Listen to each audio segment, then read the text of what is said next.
Oy, oh. Basta mga bay. Gusto mga bay? Hello, may gabi sa inyong tanan. Mga Bisaya. Yes. Mga Bisaya. Magandang gabi sa mga talo. May audio na ba ako? May audio na ako. Hindi. Meron ka ng audio, pero ako parang feeling ko mapuputol-putol na naman ako ngayon kasi nag-uulan. Hindi yan. Ay, greet mo muna sila. Mga kaibigan nating mga magagaling, mga gigiting.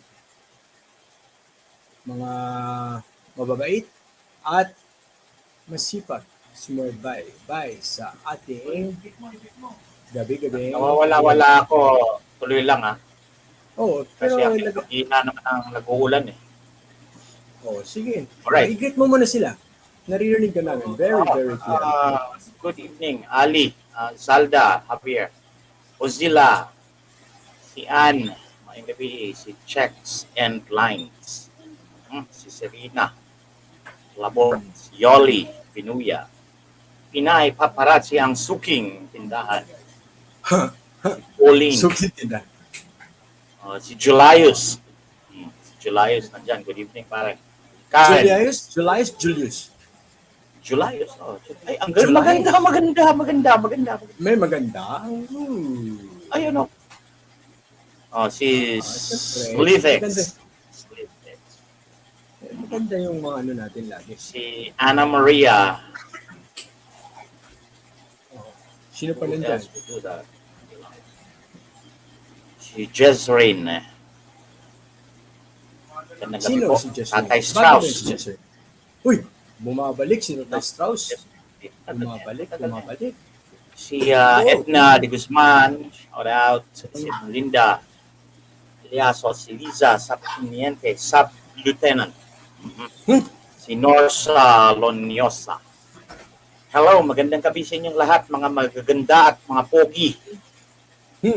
Kami po ito. Sino ba ang ano dyan? Sino ba ang mga baguhan? Meron ba tayong mga baguhan ng mga... Si Norse Loniosa, ngayon ko lang siyang nakita. Mapagpalang gabi po sa iyo, Norse. Si Chula. Yung mga ano natin? Yung mga kaibigan natin na taga-Rappler.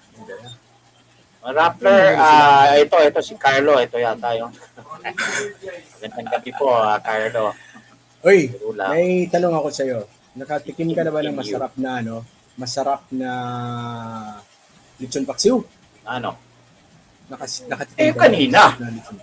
Ang sarap. Maraming salamat po sa nagpadala ng lechon paksiw.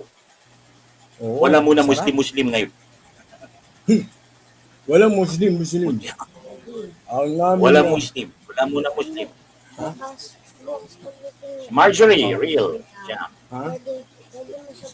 Ito yata yung brother. Ito yata yung taga-Rappler, Facebook user lang ang pangalan Ayun.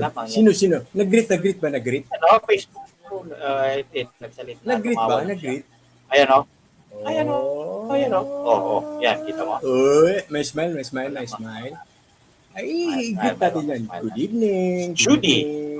Greetings to you, Mr. User. Facebook user. Si Nora. I-greet natin. I-greet natin si Congressman. Aling Congressman si Raul. Good evening, Raul. Hindi yun ordinaryong pangalan talagang Raul. August 1 ngayon, August 1, no? So, August beginning ng Ghost Month at Ghost Month. Sila sa may Ghost Month din ba sa Illinois? Taga Illinois, Embutido? Merong mga ghosting. Yes, from Illinois. On an early lunch break. Okay. Hello. Yeah. Yes, and nice. Ay, Rocky. Si Lalani Tan. Kasama mo ba yung tatay, Rocky? At magandang gabi yung tatay. Ito na naman si Rocky, Magandang gabi po sa aming fan na si tatay ni Rocky. Si Raulo ka daw. Erica, nandyan din. So we're here to talk about si Edward disinformation. Jacinto. Disinformation, attorney. Disinformation. Opo. Ano ba yun? When nga ro? Yung, di ba sabi mo, ang pinagkaiba ng misinformation sa disinformation, yung mis babae, yung dis lalaki ba? Lalaki yun, medyo lalaki. Medyo lalaki. Kasi pag babae, miss. Wilma. Miss talaga yun, tama. Misinformation, oy, watching from Hong Kong. Oy, kayo dyan sa Hong Kong, ina-atake daw yung media freedom dyan, ano? Matindi. Sino nagsabi? Media freedom. Yan si Hong Kong. Di ba yung kinukulong yung mga nila doon, mga aktivista na mga media persons? Ano yan? Mayong gabi, mga panggiitang torneo. Watching from Palma de Mallorca, España. Mallorca,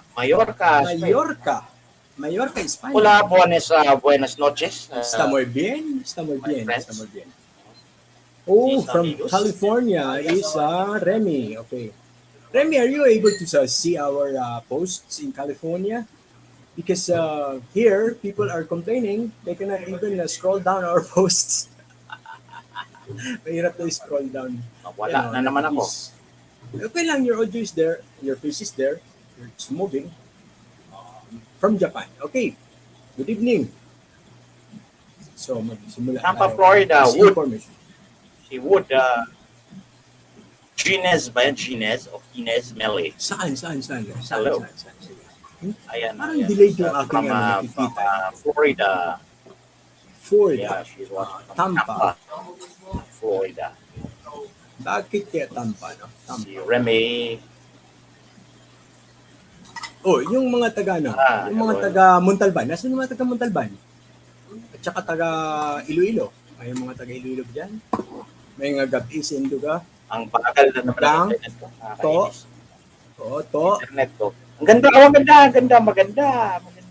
Saan? Uy, lagi yan. Ayan. Alright. Yung ano natin, Gcash. Sabi yung Gcash mo dyan. Close it, not open. Close it, okay. Ginugulo ako ng aking baby girl na. Okay, pakita mo yung kagandahan ng aking baby girl. Hi! Oh. Pwede ba may Gcash dyan? Hello, si Erin. Hello, Erin. Si Learn with a Teacher, Jeff. Awesome to si, may teacher tayo, ha? Hello, Erin. Tayo from Surigao. Okay, very nice.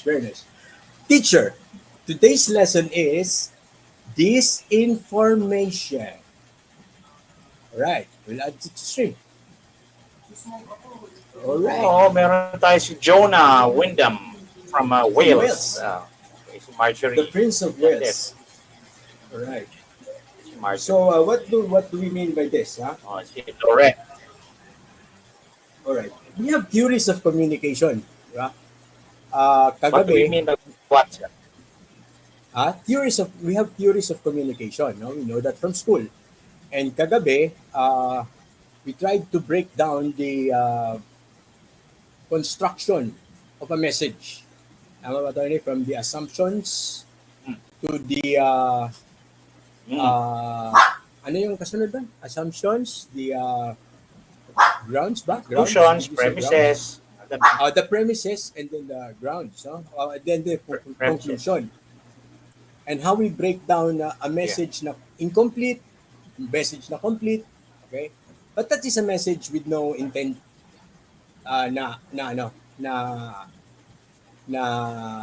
ina-ascribe from the author, okay? So now we will try to see if there's a model that applies to the intentional form of this information. Kasi ang hindi intentional, bakit ba siya magkaiba? Yung may balak at walang balak. Yung hindi intentional might be owing to or can be attributed to the limitations, for example, in language. Kung hindi siya native speaker of that language that he's using when he's delivering the message, then that's a natural impediment. And there's also the medium. The medium might be just like right now, my connection is weak. So every now and then I disappear. So there is another limitation or impediment in successful transmission of the message. Diba? So yung mga ganon, you might from the listener side, from the reader side, there will be some sort of difficulty in Distortion. challenge siya sa pagintindi ng message na to dahil some parts are missing, some parts are garbled, ganyan. So that is the unintentional transmission of a message. Okay. Dyan talaga, there's no other problem, no problem in medium, no problem in other factors that are attendant in the sending of the message. But the will of the message sender is what is interfering in the proper receipt of the message, di ba? Okay, how do you Kasi describe this? Naalala niyo yung speech ni Mr. President dati, no? Na si Duterte, tira siya ng tira sa ABS-CBN, and then pagkadating dun sa may bandang gitna, sabi niya, parang minura niya pa ata si Gabby Concepcion, imbis si Gabby Lopez. What do you call that? What do you call that? Is that misinformation? Is that or well, that is a mistake. That? That's I think Mistake. yeah, it's a mistake. Or But- limitation. It's an impediment. Okay. But we have our friend Maria Ressa telling the world, no? Telling the world and the world believing her that today's internet and social media landscape in the Philippines is full of disinformation. Disinformation talaga na. Grabe daw talaga, no? So let's understand what that is, no? So today's online threat landscape is significantly more complex and blended than ever before, no? Dahil dun sa phenomenon na na-discuss na rin natin long time ago, hindi naman, last week lang, na dahil sa phenomenon na tayo mga consumers are able to use the medium to become producers also, and our fellow consumers are watching and interacting and at the same time contributing to the entire content. Tama po ba? Yes. No? Yeah. So it is a new phenomenon. It has never been seen before. Kahit na nga sa Right. simbahan dati, hindi pwedeng magsalita yung audience, di ba? public In speaking? certain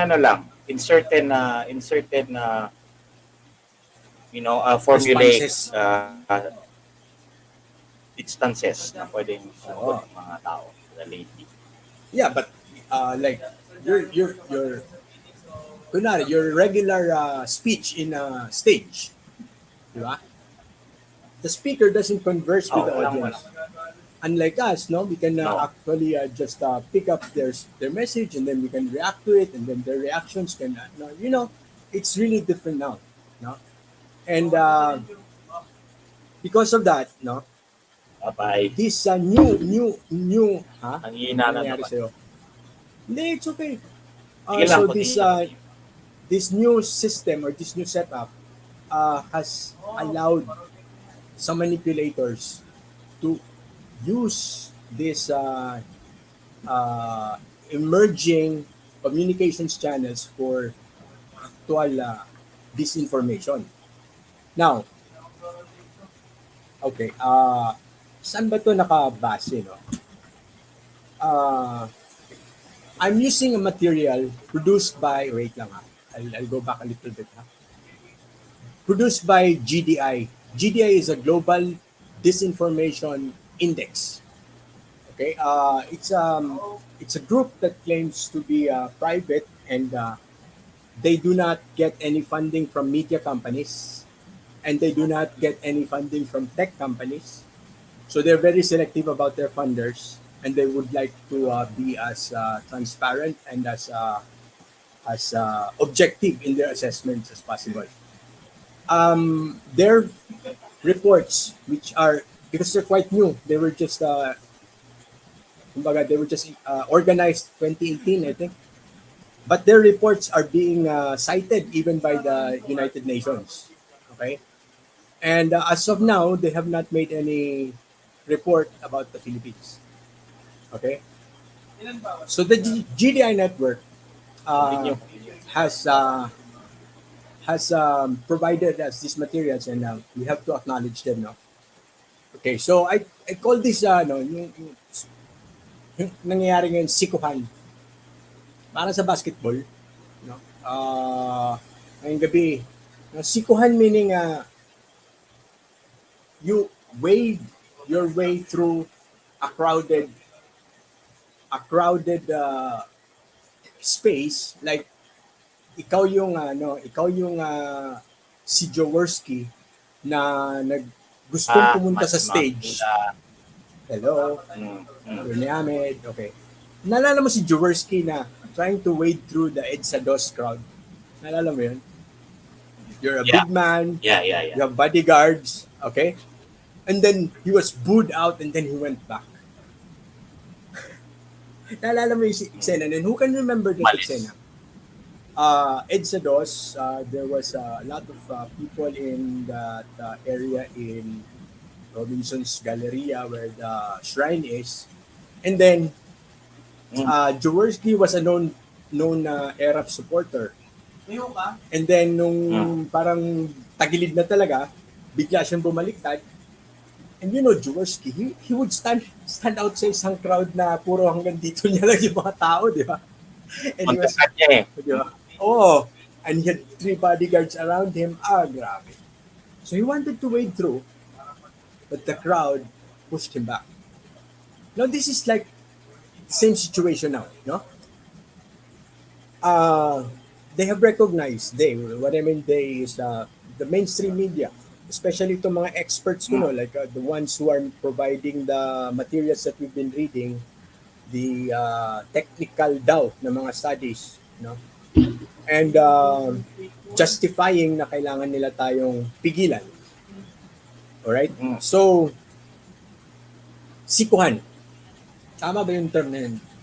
Is that a nice analogy? No? That's a good analogy. Parang sa palengke na ano. Now, who usually parang box out. Yan. So, in that situation, does the big man always get through? Palagay nyo. Not necessarily. Kasi in most situations, lalo na yung unwelcome. Wala. Hindi makakalusot yan. Ha? Hindi makakalusot. Like, what instances can we compare this with?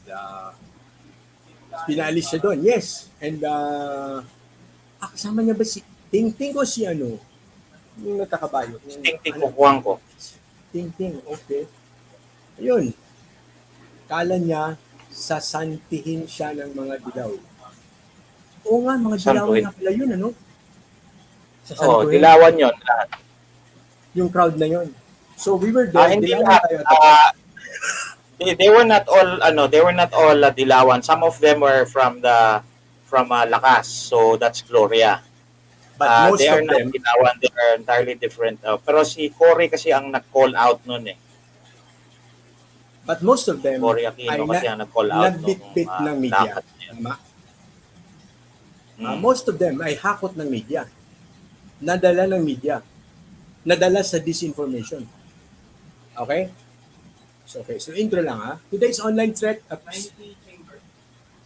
landscape is significantly more complex and blended, which may lead to many abusive and harmful behaviors slipping through the gaps of current moderation models. Disinformation agents, both domestic and foreign, have a large library of content to draw from in crafting new adversarial narratives in practice. In practice, this means less ano yun sa attorney? Hindi ko mabasa. Less overtly fabricated. Okay. Ano ba ibig sabihin ng overtly fabricated pieces of content? Overtly fabricated pieces of content are those contents that are obviously made up. Obviously yung overtly. Obviously. Oo. Kagaya nung ginawa kong ni Madam Lenny, yung nilagyan ko ginawa ko siyang parang seller. No? It was overtly made up because I really wanted it to look like it is fabricated para hindi maging fake news, di ba? Yun. At saka wala tayong capacity. to make very, very sophisticated fabricated pieces of content. But, diba, disinformation agents know they have very, very believable looking materials. And not only in terms of graphics, but mostly in terms of fabricated claims. Tama? Oh, even more, even more. Like what like what we showed yesterday, no? Yung kay Reuters. Galing ng pagkabanat, no? Na ang ownership is like this. Oh, good evening sa inyo. Lipat ako sa YouTube. Why? Why? Dito ka lang magbigay ng ano. Okay, like and share, like and share, like and share. Alright? Okay, so now, what is disinformation? No? Para daw sa GTI, yung adversarial narratives. Okay? So, not all forms of misinformation is disinformation. That's right. Di ba? Like nagkamali ka lang ng detalye, disinformation ka na. Di ba? Ipa-fact-check ka na ng todo-todo. Di ba? Now, kumbaga, disinformation is defined here as intentionally distributed narratives without a required chronology or sequence of content artifacts, and which seek to enrage and divide internet users. What do we mean by this? No, there's some information kasi that builds up. No, like a developing news, developing story. It builds up over previous story, and then it's just presented as a continuation of the previous one. Like what we're doing here, it's a continuation. No? Tama ba? Hindi tayo basta bibigay tayo ng isang issue, bang! Tapos na. No? Yan yung pinagkaiba natin dun sa iba, no? Sila, yung mga sikat. Di ba? Ganun yung style nila eh. Bubulto sila ng isang issue, tapos patay na. And that issue is a standalone. Oh, tayo tuloy. We keep talking about this. So ours is chronological and sequential. Okay? And developmental also. Yes, and disinformation daw, sinasabi nila dito, is these are narratives without a requirement for it to be chronological or sequential. And each seeks to enrage and divide the internet users. Oh, salamat po, Ate Ma'am Miss Nila Layot. Salamat. May Gcash din po kami, Ate Nila. May Gcash niya. Teka. Ay, loko lang, alam ko, Ate Nila. Tsaka yung iba. Oh, Gcash. So, maalan nyo, right. di ba? Ang sinasabi nito, itong artifacts, okay? Itong artifacts means something that is made by a human being. It is not naturally existing. It does not naturally occur. It is actually an artificial fact. Ginawa siya ng tao. Which we will now proceed doon, no? So, okay, disinformation is a form of, sabi nila, 5th generation warfare. Kung alam ko ano yung 1st, 2nd, 3rd, 4th. Okay? Pero kino-compare nila to sa type ng warfare na ginagawa from hand-to-hand combat to ano ata. And they're saying the next form of a war will be an information war. Information war. Ang sinundan nito ay yung atomic warfare. Before that, conventional warfare, yung bullets and bombs. Yep. And okay, carried out across a wide variety of platforms from Facebook to Amazon to out. For what? Oh, ano yun? I've never seen that. I don't even know what that is. Who is familiar about this platform? VAUT? Oh, the crawling it's a news aggregator. Okay. It's a news aggregator. So para siyang yung mga CSS ba yan ang tawag dyan? yun. Right? So understanding And defending against adversarial narratives requires analysis of both the ano to? Alakin ko na. Both the message Adversarial content analysis of both and the context. messages, contents, and context. Okay, and how they are spread. Okay, through the networks and across platforms. Okay, when adversarial narratives are deployed, they create a series of smaller conflicts played out across the internet. Example, di ba? Adversarial adversarial si ano is yung magpapalabas ng movie, tatapatan mo ng movie. Sabay lalagyan mo ng meme ni ano. Alam mo yun, all of this adversarial communication, watching from Texas is going to lead to a conflict. Okay, so ito yung ano, artifact attorney, no? So the model for this information starts with this one, the communications model.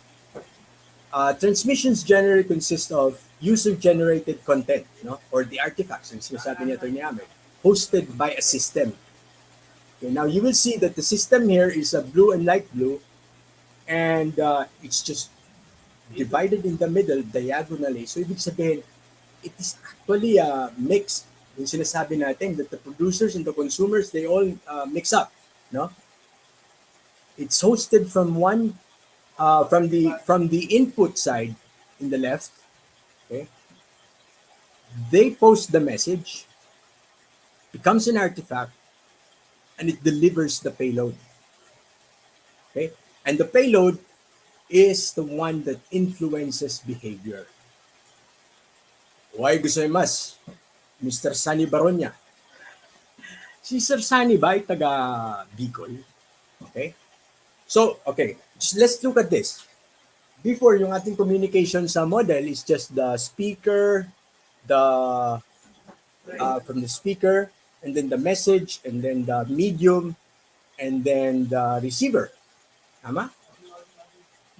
But here, the message becomes a payload. Meaning, hindi to simple transmission of a message. Okay? How is this payload delivered? Okay. Adversarial narratives can be deconstructed into several components. Okay. There are claims and subclaims. The specific statements which allege facts supportive of the narrative. Okay. So, web artifacts consist are contents that exhibit and transmits related claims and nuanced subclaims. They may be new or recycled. So, okay, ano tong nuanced subclaims? Ito yung sinasabi ko lagi sa mga posts ko na fact slip. No? Partly true, and then hahaluan ng partly true, just one or two words in between, and it becomes a different message altogether. Yun ang payload. Okay? And then the narrative payload, the overarching narrative that is driven home to the reader of any given artifact, this can be represented as memes, online posts, merchandise, ads, and videos. So hindi kailangan na yung meme ay yung ano, yung may mukha, merong quote, merong salita, or a totally repackaged graphics na isang katawan na cartoon nilagyan ng mukha, or mukha na nilagyan ng mga kung ano-anong graphics sa palibot, no? Hindi lang siya ganon.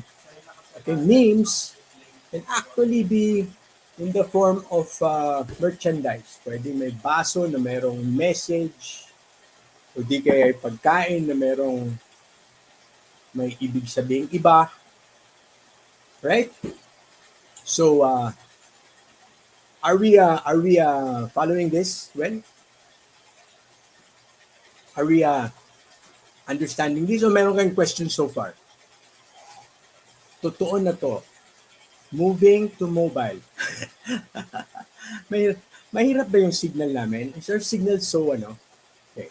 Sabi niya no. So okay, we'll stop there for a while, and then we will discuss this. When it comes to this information, sabi niya Christina, nobody can beat Cory and Dilaus. Remember, after the downfall of ERA, Cory approached him to say she was wrong and sorry. there was nothing inside the envelope that was the subject of too much drama during Erap's supposed impeachment, with Lenny Pimentel presiding. All right, all right. The envelope was a payload.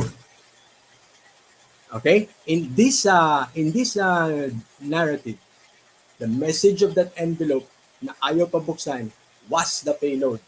And the narrative there is yung abuse of power and authority, no? Na in-enrage or na nagpa-enrage sa mga audience. And for sure, I do not know if Cory was in the in the whole plan. Okay, but there are a lot of writers, a lot of theorists who say that that thing was a stage thing. Tama ba ako, Tony Ahmed? Do you believe that? Were you still in, were you still in Congress when that happened? Attorney Ahmed, I know you're there. Makain ka lang kasi, Yeah. kaya ayaw mong lumabas. You were still in Congress, di ba? Napuputol-putol. Yeah. Yeah. Ano was sa usapan at that time? Was it Yeah, Cory was part of really it. staged? Cory was, Or was she Ano? just an audience also? Was she also, just like us, audience na nadala nung napapanood natin sa TV? Si Cory. hindi, partly, she was, Diba? she was made to believe that, certain facts were true, and she made judgments on moral considerations. And Kasi based siya yung on what she saw. siya yung nagprotesta doon sa yung sanggano si Erap sanggano magsalita, Senggo ganyan. Siya yung nagreklamo noon. Oh, may galing palang radio si Sir Sunny, kaya pala medyo familiar. No? Sony. Served as inspector for 17 years at the U.S. Naval Base in Yokosuka. Japan. Wow. Okay. DWWW. WWW. Sa Davao yan, Davao. Okay. Sa Davao yan Alright. namin. Social welfare daw, Gcash naman din. Kuya. Anyway, all right. So that thing was a payload. Huh? That entire drama in the Senate was a payload. Okay? It was a narrative of deceit, narrative of yung decadence ng presidente, no? Yun yung pinortray nila doon.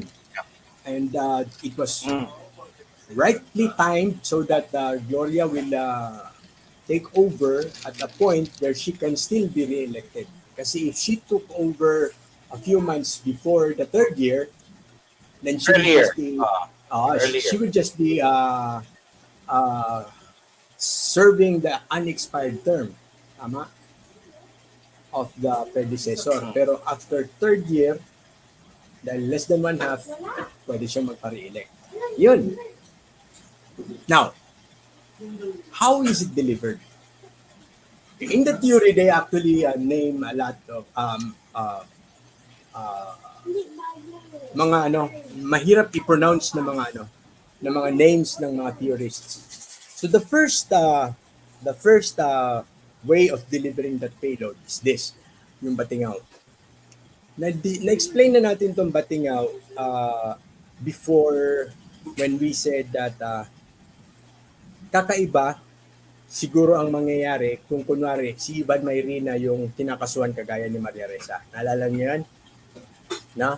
Because the rest of the media all over the world will not care. Okay? In the same way that they didn't care about yung taga Iloilo na na-convict ng cyber libel. Do you hear them speak of this guy? No. Di ba? Now, by Batingaw, what does this mean? For a message to stick into the audience mind, okay? there must be a frequency na paulit-ulit siyang naririnig.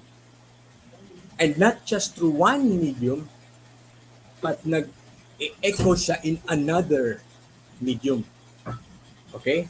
And the critical point now is the first time you hear a concept, you must be able to hear it again within 24 hours and then it will stick to your mind. Okay? Now, in the case of Maria Ressa, ang aking theory dyan is not just 24 hours. It is spaced. Okay, it is spaced. Dahil pinapaikot nila siya sa buong mundo. Yung issue. That's why the same news, which happened only on June 28, is still being published in different countries. Almost every 2 days, every 3 days, and yun umiikot siya.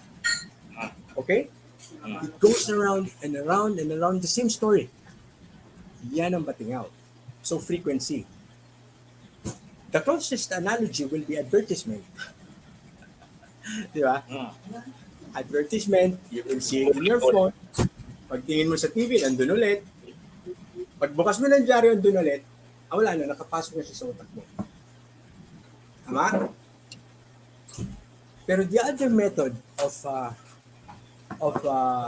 entering into the consciousness of society is yung sang-sang effect. It's not really true, but because nag-react yung isang tao about something na ayaw niya, it attracts more people to want to know more about that thing that you do not like. Alam mo yung mabaho? Imbis na yung, tayo mga Pinoy, di ba? Ganun tayo yung, di ba? Ano yan? Ayan, amuyin mo, amuyin din. Alam naman tayo eh. Amuyin din natin. So, this one is actually designed, okay, to be really false, to force someone, to intrigue someone, to react, and the more he reacts, the more people will get curious into that subject, and then yung problema niyan kasi as the subject goes backwards, no, in terms of numbers of days, nagiging katotohanan na yung mali. Or people are no longer aware which, ano nga ba yun? Was it wrong or was it right? And that is, those are the two methods how, by which these disinformation messages are delivered. Now, ang importanteng element dito, element dito is either, una, wala talaga siyang kwentang information. Okay? It must begin with that. Hindi siya yung totoong balita, yun yung totoong sequential, totoong chronological, alam mo yun, na nangyari dahil may nasagasaan, and it's real news, and it comes from an event. Those are legitimate news. Legitimate information. Pero yung tipong walang kinalaman sa kahit ano, at pwede naman siyang hindi alamin, pero gustong i-push. Okay? Now, sometimes they go together. Pero kailangan ni mama ng cleaner o dalawa yan. So, kailangan niya ng isa pa. Okay. Okay. Yan o. Yan ang tawag dyan ay interruption. Interruption by a cute little girl. Okay? Okay, so yan. Paulit-ulit hanggang sa nagiging katotohanan. Tama itong sinasabi ni Tatiana. No? Now, nawala tuloy ako. The other method here na ginagamit nila is to combine both. And naalala niyo yung ginagawa nila kay Duterte noon? One group will air that misogynist thing. Another group will air about his being bastos. And then may titira ng mamamatay tao. May titira na, alam mo yun, all of those things are not related, hindi siya consequential, hindi rin siya sequential. So these things are actually pieces of disinformation. And then paulit-ulit, some of them are masangsang, some of them are just partly true, and actually not important, pero kapag sinamahan mo siya ngayon ng isang insidente, it becomes relevant. Okay, like what? Like what? Like what? What would be the best example? Let's say, for example, meron kang ipapalabas na issue ng isang tao. Let's say, for example, si Attorney Ahmed. Gagawan mo ng issue si Attorney Ahmed. Titrayin mo si Attorney Ahmed, sasabihin mo, ano yan si Attorney Ahmed? Mamamatay tao yan. Mamamatay tao yan. Galit yan sa mga taga Cruz-Angeles. For example lang. And then suddenly, someone dies there. Who would you suspect? Di ba? Ayun. Now, that is now the problem. No? Kasi kapag na-build up mo yung isang tao to be someone, and then something really happens, okay? And may kinalaman dun sa mga nauna nang na-build up, siya ngayon ang magiging ma-blame doon. Okay, so in the 1998, GMA was running for president. Did she? 98? Vice president, I think. In tandem with Tito Soto. Rumor has it that she was told that she can win versus Iraq. Since the guy was so popular. Did she plan to run for president in 1998? I didn't know this. Okay? Was too popular to beat. So the best thing was to let Iraq be, and GMA, and best time for vice president of JTV. Oh, yes. Oh, sige. Sino ang nag-ano niyan? Sino ang nagplano niyan? Per? She will be unbeatable as VP. Okay. O yan. Sige. Tatay Strauss. Who do you blame for that? Or who is the mastermind for that? For that kind of strategy? Ikaw, Attorney Ahmed. Naalala mo ba? Ano? Kung sino yung... Sound lang muna ako para hindi ako maputol-putol. Yes. Naalala mo kung sinong behind dito? Sa GMA. Alin doon? Yung GMA takeover daw. GMA? Si Ramos. Yan. Yung maong presidente. Ramos daw. Si Ramos was one. Actually, it was General Almonte daw. Yung planner din ni Ramos. Naalala mo yung si General Almonte? Almonte. Yeah. Yung magaling na strategist Almonte. Do you know him? Nobody even knows him. Spy. He is yes. Intelligence. One of our best. He was a spy. One of our best. Yes. Ito. Mga disinformation, manipulation. Yan yung expertise. Yan, magaling siya dyan. Magaling si Almonte dyan. Yan, Tatay Strauss. Good example yan si GMA. No? Okay. So, in this graph, they have identified how this information is delivered, or what are the source, the domain, the message, and the impact. Okay. Yung source niyan, right? Usually, yung identity nitong source, and its behavior is yun yung kailangan i-recognize. And that is what we were doing. In-uncover natin kung ano yung nature nitong atake na nangyayari sa maraming social media users ngayon. Tama ba, Attorney Ahmed? No? We identify the source. What are its interests? Di ba? We identify, oh, this is not communism. This is not her personal whim. This is a movement. And it's called pluralist elitist. Okay? And then what influences that behavior of our attacker? Okay? And that needs to be identified if you want, or if we want to be able to counterattack or at least respond properly. Okay? And then itong hybrid threat continuum, yan yung mas malalim na analysis ang kailangan dyan. Now, for the domain, like in our case, it's Facebook.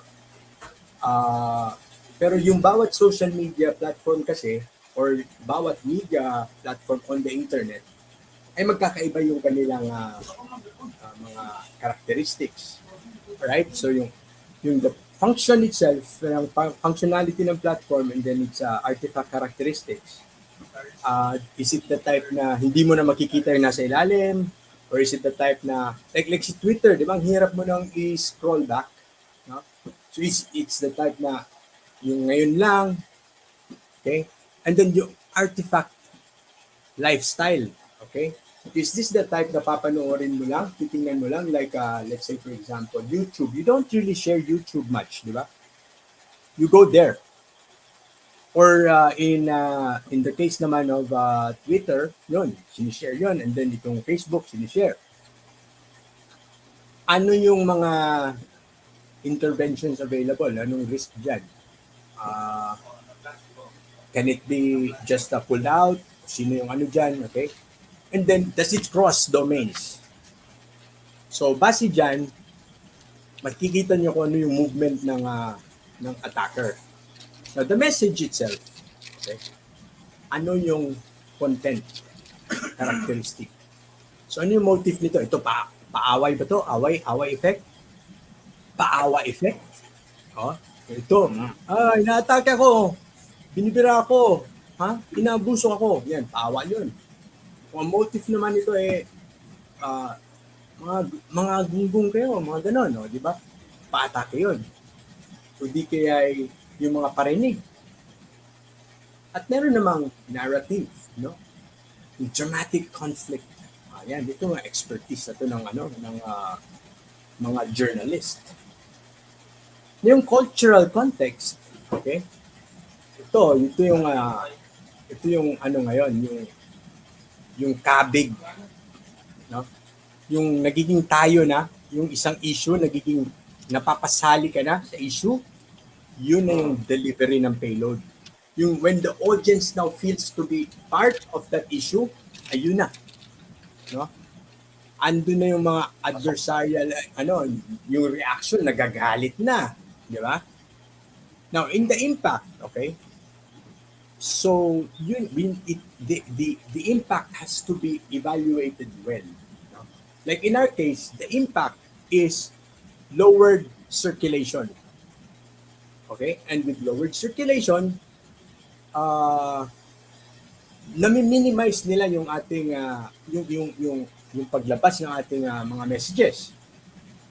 So, panalo sila sa ngayon. In fact, panalo sila in terms of kung sa chess ito, they're in the winning game. Interest. Ang hirap nating makakuha ng interest from others outside dahil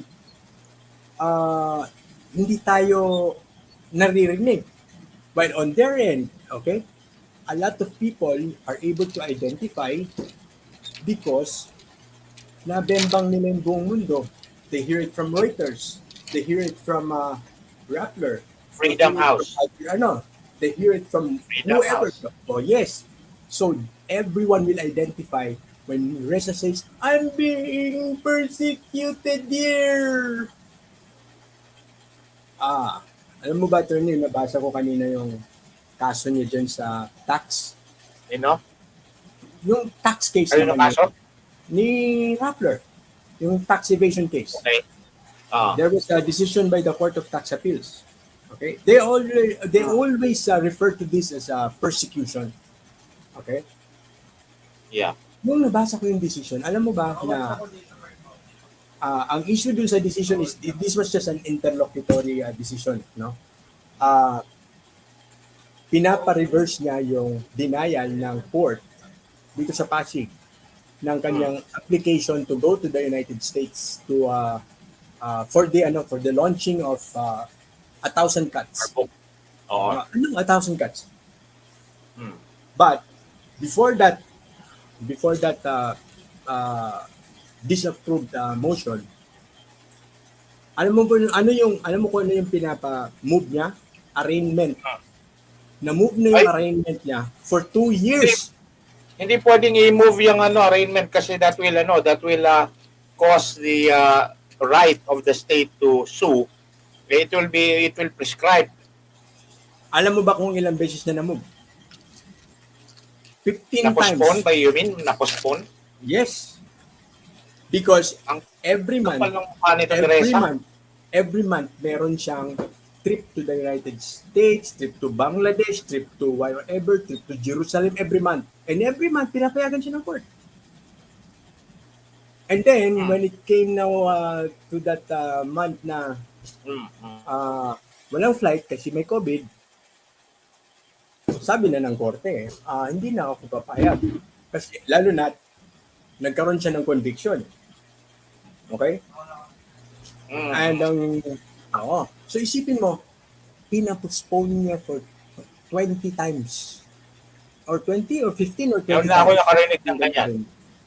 Yes, and you must read that. This is a CTA case. I have the copy of the decision. Padala mo ako ng title niya, case number. O yung case number, pag nakuha mo yung case number, madali lang hanapin. Yeah. Okay, if you may be interested, itong mga kaibigan natin, no? The case number from CTA is 10323, if I'm not mistaken. 10? 323. 10223? 323. Kaya? 323. 323. I-try nyo lang sa CTA, case finder ng CTA. Okay, so when they have delivered their message well, a lot of people will be able to identify, no, with that issue, and the influence will affect the behavior and the belief of the audience. And this is very evident, no? Isipin mo kahit na gaano niya kamali, as in sobrang mali, wala talagang katotohanan just because they are the ones who fact-checked it.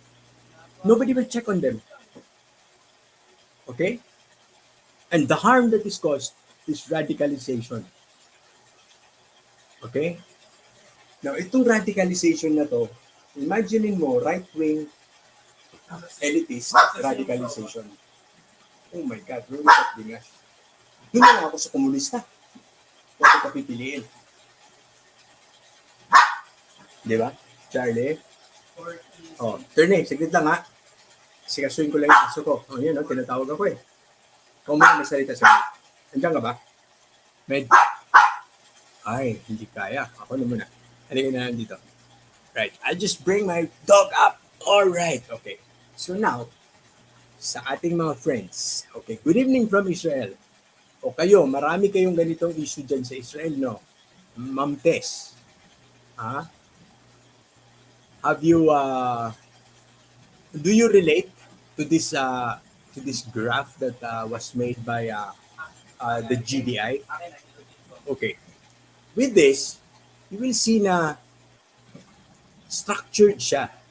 Okay? You can actually identify if you look closely at their actions, their movements, no? And itong mga ekspertong to, they move along this thank you Fly Drive Cruise and some plans. Salamat po. Keep it up. Nakakatalino. Salamat po. Okay.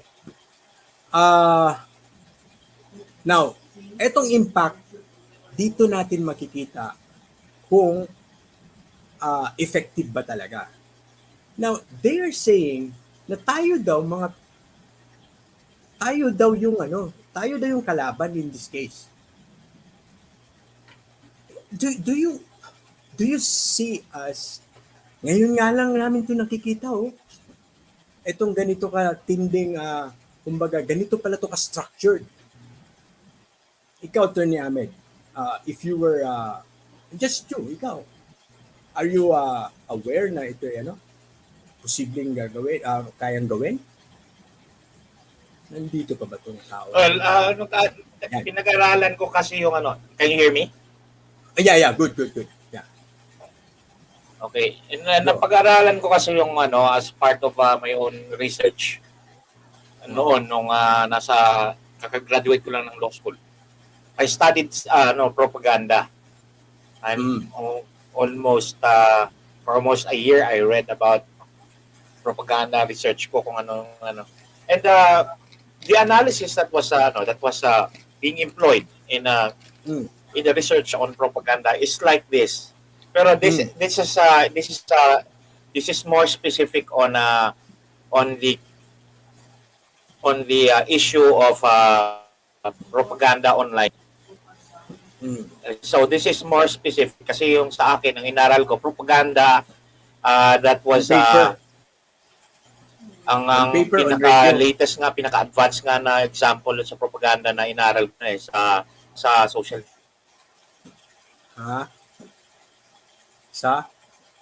Hello, naputol na si attorney. Okay, babalik yan. So now, look at this domain.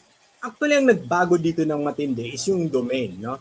Before kasi, itong domain is just the radio, the TV, and the newspaper, and then you have the schools. Ang pinaka luma diyan na source ng domain is the school, nitong simbahan. 'Di ba? Which is also a source of propaganda according to these media people. Now ngayon, itong domain kasi dahil hindi nila na-capture itong social media sphere because of their inherent incapability to address to the cellular needs ng audience, no? Dito kasi sa social media, you just you are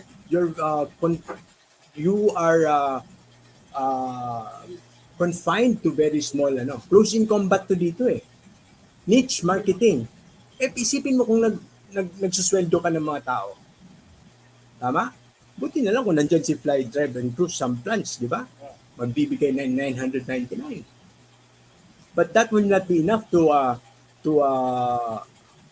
teach, pay Ivan Mayrina.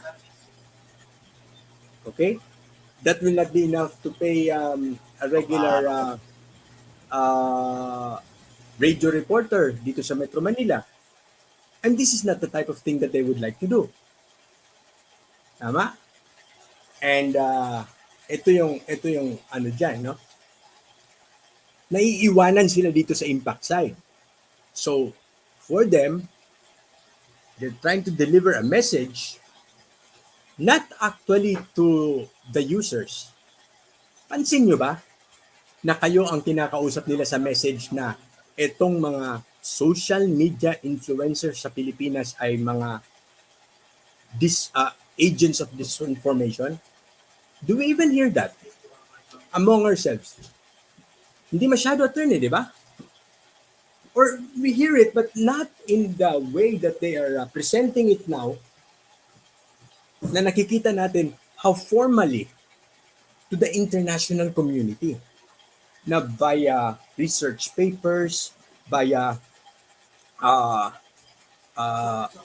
mga articles na pang journal ang dating. So the message is crafted for a different market, and the market is in the market of the regulators and their peers. So the impact that they actually are trying to convey or are trying to achieve is very simple: to get control over the regulation of this industry. And now you know that there are two ways of regulating it. One is by getting a government to legislate regulatory regulatory limits against people using these platforms for personal broadcast, which you cannot easily do here. And binasa ko yung pinag-usapan natin kahapon na SIM card law. Meron pala talagang siningit doon na kailangan magpa-register din aside from the registration of your ownership of SIM cards ng iyong mga social media accounts. Yun pala siningit nila doon. At ang going on? Nasa na si Uncle JP? Nawala siya? O ako yung nawala? What's going on?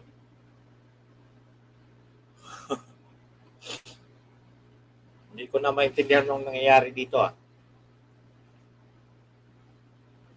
Can you see me? Can you see me? Kasi si JP nawala. Ako palagi ako nawawala because talagang mahina yung talagang mahina yung internet ko ngayon because of the rate.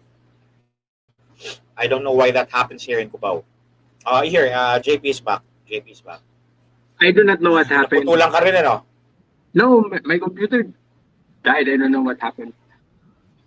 It just died. Let's wait for that. No, Ako talagang I'll use my phone for a while. I'll just use my phone for now. But yung ating slide is still there. Is it still there? Is it still there? 10 common communication. It's no longer there kasi it's in your computer eh. Okay. Let me see if I can pull it out. Pull it out. Okay, sige. I-discuss mo muna kaya. Okay. I don't know what to discuss. Hindi nga kita nasusunod. Putol ako lagi. Okay. It's stand. Hingi lang ako ng stand, ha? Para i-pull up. Sige, magpapati muna ako. Just do that. Okay. So ito kasi yung nasan ba tayo kanina, no? Dun sa impact, alright? Impact ng kanilang ginagawa. And the impact is the intended outcome is actually happening right now, which is to restrict us, restrict our circulation. Okay, and what will it do? What good will it do? Simple lang naman. Diba? Some of us will be discouraged. Tama? A lot of us will be discouraged actually. And just ayan na naman, wala na naman po siya. May problema talaga ang mga connections ngayon. Sorry. Okay. Ayan na, balik na naman siya. He's back. Okay, hirap. Sabotage nga yata ito, sabotage. Teka muna, bakit wala akong sound, brother? Wala akong sound. Or baka ako lang ang hindi nakakarinig sa iyo. Naririnig nyo ba si Uncle JP?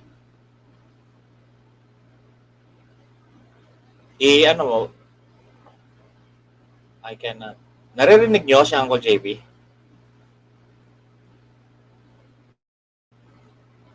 What's going on? Baka ako lang ang nabaliw. Teka. wait. Ayan, okay na. Yeah. Okay, hello again. So failed SIM card registration law. Okay. So ang nasa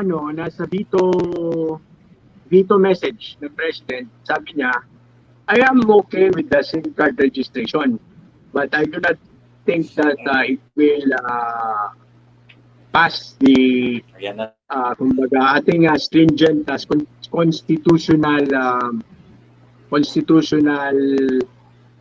do you call this, attorney? Yung mga tradition on freedom of speech na mukhang wala tayong pagkukunguhan nito, brother. Wala tayong audio? Do we have audio? Rain? Okay. Okay na daw. Okay na. I can hear you properly actually. Ako ang napuputol-putol, 1 bar ako dito. No, Okay, no. so I Hindi ka, will okay I ka. will remove the video na lang. I'll just use the No, sound. can you be put in the, ano, yung slide attorney? Kasi hindi ko siya kaya ilabas. Can you put it Wala back? nito. Ako. Ilagay mo yung slide, please. Ito, to. There. Yun. And then, we were almost at the end na. Yung may graph na, ano, may apat na kulay. Yan, there. Next. Okay, there. Hold there. No, back. So, in this one, yung may oblong, yeah, correct. So, in this slide, which I cannot see, okay, on the upper quadrant, I think that is, okay. I just get it from memory. So these are the 4 players. This pertains to the different players in the disinformation world. Okay? Back forward ng konti, attorney. One. One, please. Ako. Up. There. Okay. Let me see if I can. Uy, ba't kumagalaw? Okay. Let's just wait for it for a while kasi si Attorney Ahmed yung nag-adjust. So, that oblong thing, clear sabotage. Tama to si Christina. Yep. Okay. So in this slide, the top part is the government, right? And then the lower part would be the private sector. Tama ba ako? Pwede ko ba itong gawing full screen? Siya may kita. Oh, attorney, pakibasa ko left, right. Basta yung quadrants na to, okay? This side is foreign and then local. Tama? Am I right? So top is government. Kuha lang ako ng iPad. There. I have it there. Kala nyo wala akong mga backup niyan? I have. I always have. Wait lang, I just open a backup copy. Right. Where are you? Okay. So it describes the different players who could be involved in this information. Okay. Now the first group there is the government. Okay, government is very powerful, and that is what they're accusing. Now in the Philippines case now, it is the government or centralized, no? Centralized yung a source ng misinformation. And when you combine it with the political group, so usually that is itong upper left quadrant, that is done by state actors. Now, when are state actors involved in this information? Actually, maybe most of the time. Okay, that is really possible because sila yung may pinaka malaking pakinabang if they would engage in this information. Okay, now if you combine a centralized and financial na dito sa upper left, okay, these are the private influence operators. So who in our example would this pertain to? Again, this would clearly include yung ating pluralist elitist na mga gustong maging gatekeepers ng information. So sila yung centralized and financially backed. Bakit financially backed? Sinasabi nga natin, itong mga potential na kinikita ng mga nasa social media is actually maning-mani sa kinikita ng mga nasa mainstream media. Now, a political group, politically motivated but decentralized, okay? Ito yung nasa upper left quadrant. Ito yung mga DDS, mga dilawan, they are the decentralized, and politicized. These are the grassroots trolls ang nakalagay dyan sa lower left quadrant. Sino naman ito nasa decentralized and financially motivated? Ito yung mga pure rent seekers or yung mga influencers na endorser, sino na yan? Mga artista, mga may iba dyan ng mga influencers na mercenaryo. O merong mga ganyan. So they are called the pure rent seekers. All of them are possible sources of disinformation. So these are your actors. Kaya titingnan natin kung alin dito yung mas may power. The highest power, concentration of power will pertain to that group there with the state actors. Kasi not only do they have the motivation, they have the capacity to spend for it. But the second group of itong private influence operators, yung pluralist, elitist natin ng mga grupo. Because they can move with a gang of local and international professionals in the field. And they will be able to achieve their targets, not just because they have the government powers behind them, but because they have the technical skills behind them. Now, ang pinakakawawa dito, actually, ay itong nasa lower left, itong mga grassroots trolls na sinasabi nila. Kaya, if you look at this model, and you belong here in the upper left, or at the upper right, and then in your studies, you will see that you, all of you, were actually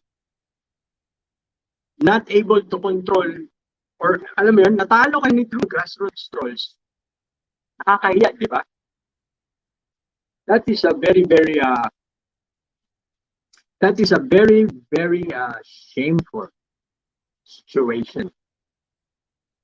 And not only did it happen once in 2016, but again in 2022.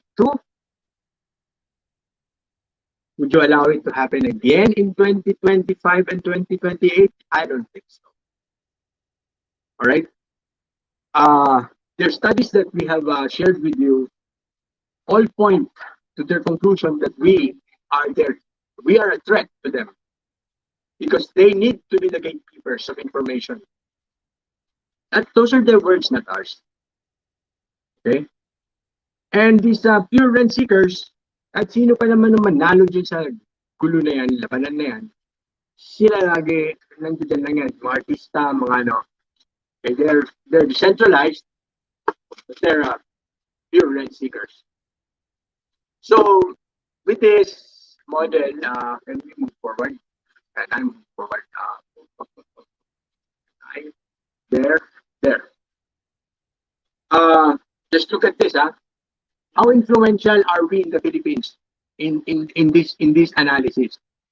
This is just one aspect from the World Report on Internet Use 2022.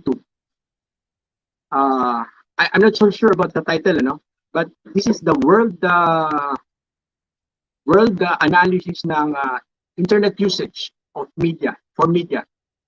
And this was produced by Reuters, PM Reuters. Sino nangunguna in terms of the use of YouTube all over the world? Tayo. So, if the Philippines cannot be controlled, then it bodes very bad for the entire media industry. Okay? And let's just move forward. And I cannot read it. I don't think I can see it. Okay, here.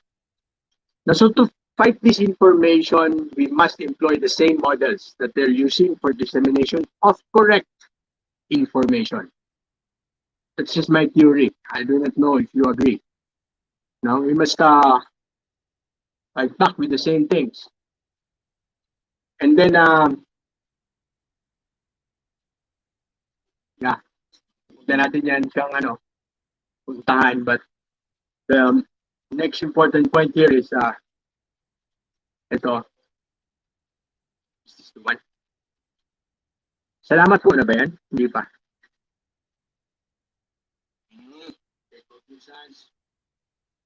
13, 14. Can you go to 14, Ernest?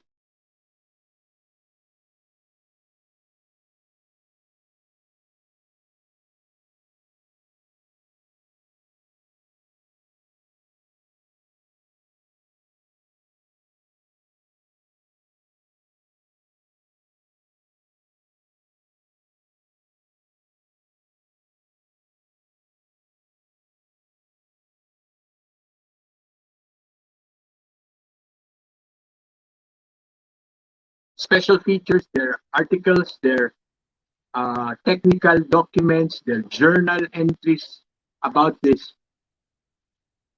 Yung kanilang expression of jealousy, yung kanilang disgust at this industry that is forming right before them, making their life or making their worth so what do we call this? So insignificant in terms of redirecting or alam mo yun, shepherding. Tama ba yun, attorney? Is that the right term? Shepherding, it's good.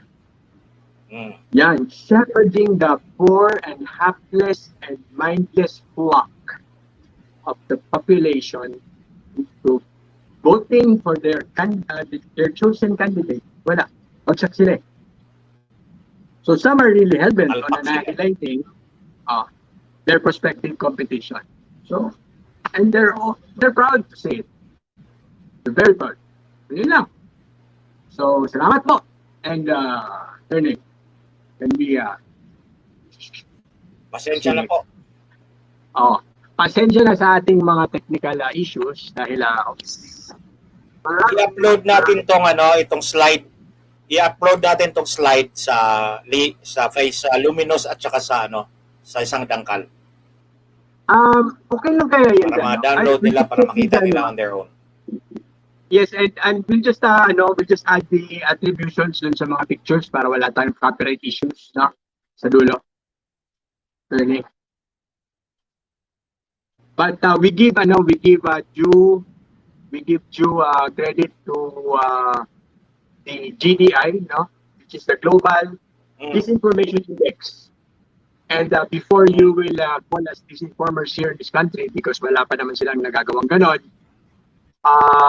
Yes, Tatiana, and we're very sorry, sabi ni Tatiana, it's a nice topic, but we're sorry about the technical issues. I really need to find out pa later what went wrong. It just went poof, wala na yung aking laptop. Okay, and si attorney, walang internet. Dati naman meron. So grassroots and choice become. Okay, can we pull this up to comment niya, Pechay. Sabi ni Pechay. Which one? Pechay 64. Yeah. Grassroots and trolls, kuno, became the more powerful group. Okay, the last 6 or more years. Yes, that is their findings. And should get stronger in the coming years. Correct. Yan yung sinasabi natin, but they are considering our talk. Bad talk. Disinformation. Di ba remember sinabi ni yung presidente ng US na diniscuss natin, he wanted to give voice to everyone and the elitist pluralist wanted to to dunk him into the river. Kasi gusto nila grupo-grupo and gusto nila yung grupo nila, yung elitist group, ang mag-rule pa rin. Aristocratic. Yeah, and they have learned their lessons. Okay, they're not going to sulk in the corner and just beat their hearts na mea culpa. No, they have learned their lessons.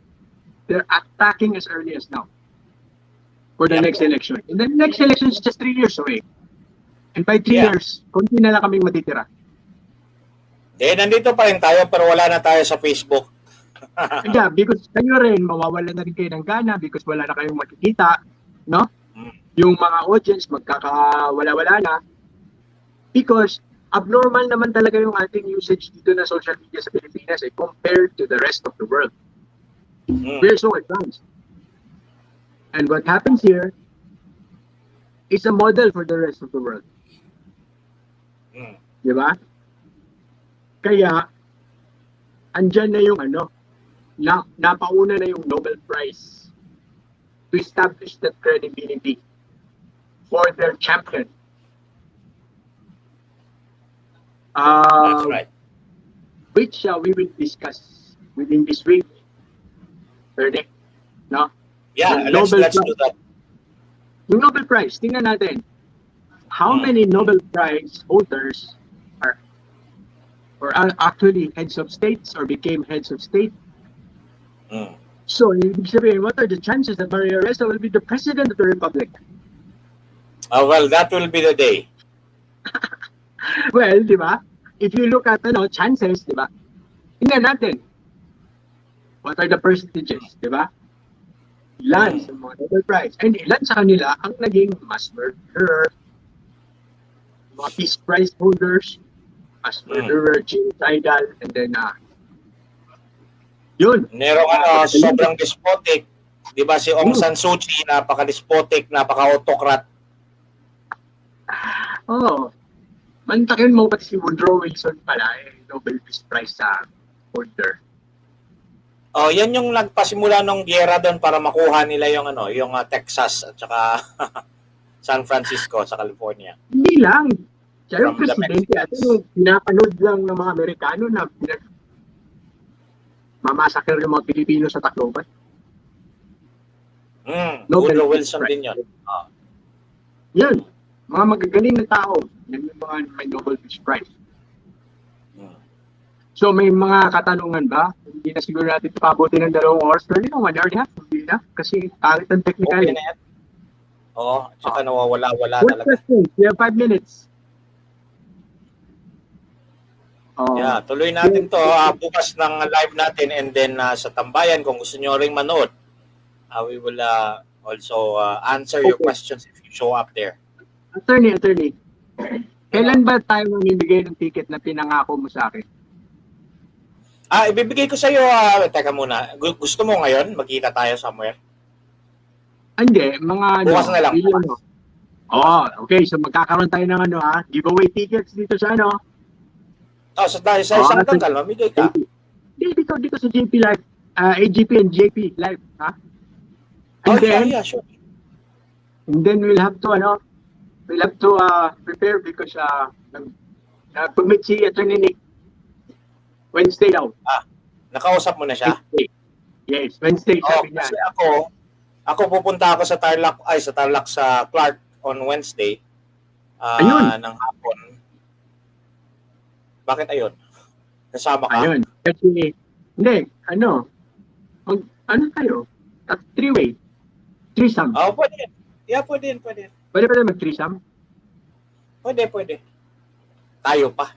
Gusto niyo yun? Mag-threesome kami ni Attorney Nick, Attorney Ahmed, tsaka ako.